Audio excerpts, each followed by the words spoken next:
Évelyne, on parle d'incivilité beaucoup, on le décrit, on rapporte des situations d'incivilité, mais il faut admettre que ça nous arrive tous. On a tous, un moment ou un autre, eu un soupir un peu trop manifesté bruyamment. On a parfois roulé des yeux. On a parfois été impatient par rapport à des situations. Donc, ça nous arrive tous. Faut pas diaboliser l'incivilité, je pense. Faut pas non plus le normaliser. Puis, il faut être conscient qu'à travers ces petits incidents d'incivilité-là, il y en a quand même qui blessent puis qui heurtent les gens. Je sais pas ce que tu en penses. Absolument. On va faire notre exercice d'humilité ici.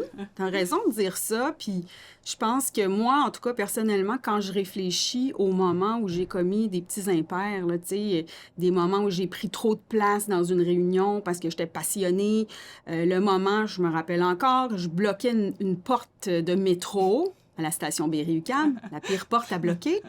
Et puis, j'étais carrément au milieu de la porte. Les gens étaient derrière mon dos pour sortir. Puis, je me rappelle du ton du monsieur qui m'a interpellée pour dire « Madame, on se tasse ».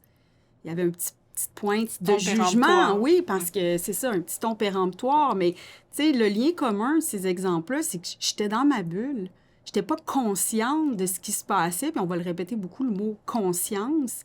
Tu sais, quand je pense à ça, tout ce que ça nous prend pour nous ajuster quand on est en groupe avec d'autres, ça me fait toujours penser à la conduite automobile. Quand La on métaphore, est, ouais. oui, quand on est nombreux sur l'autoroute, quand ça roule, puis que c'est fluide, moi, ça m'impressionne. Tu sais, quand les voitures à gauche qui vont vite, ça va bien, à droite aussi, ça va bien, tout se passe bien, les gens ont comme cette intelligence-là de s'ajuster. Une fois de temps en temps, il y a la voiture qui fait peur à tout le monde, là, qui arrive avec son gros bruit de moteur, puis là, tout le monde est énervé. Ou encore à droite, tu as la personne qui roule vraiment trop lentement, puis là, ça crée toute une répercussion.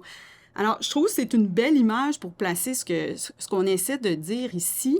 Puis j'ai le goût de te présenter un modèle en te parlant d'une citation que j'ai lue cette semaine dans la presse de l'humoriste Mariana Mazza, qu'on connaît pour son intensité. Oui, un peu exubérante, elle loud. C'est ça. Elle se décrit elle-même comme ça, puis je pense que c'est sa force, tu sais. Puis, bon, elle parlait avec une jeune fille, puis elle expliquait un petit peu c'est quoi être aussi exubérant, puis elle dit « Être exubérant, c'est correct, mais il faut toujours être conscient des autres. » Wow! Une perle! Ça résume tout.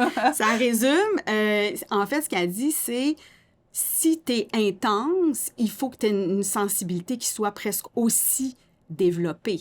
Donc, il ne faut pas annihiler cette intensité-là. Il faut juste développer des compétences qui vont nous permettre de bien jauger un peu l'impact. Exactement, exactement. Il y a beaucoup d'introspection, d'autocritique dans ce commentaire-là.